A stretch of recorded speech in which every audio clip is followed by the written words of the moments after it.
Welcome to Ticklipper channel. In today's video, I'll show you how to find out RAM type on your Windows 11 laptop or desktop computer.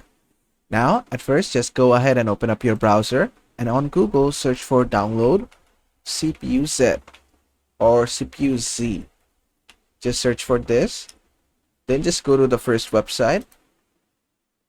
Then from here, just scroll down a bit. You'll find the classic version. From here, just click on Setup English.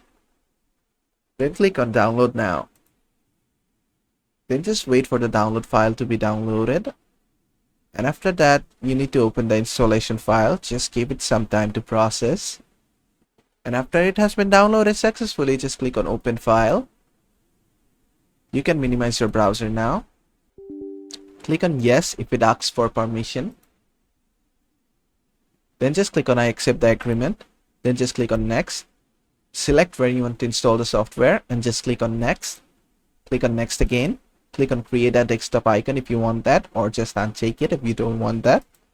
Then just click on Next. Click on Install.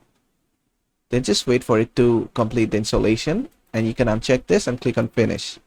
Then just go to Search and search for CPU-Z, and in the best matches you'll find CPU-Z. Just open it from here. Click on Yes. Then just wait for it to load. And after this thing loads, what you need to do is just go inside memory. And from here, you can see your RAM type. As you can see, my RAM type is DDR4. Yours could be DDR3. So basically, that is how to find your RAM type on your Windows 11 laptop or desktop computer. I hope this video was helpful. If it was, please give it a thumbs up. And don't forget to subscribe.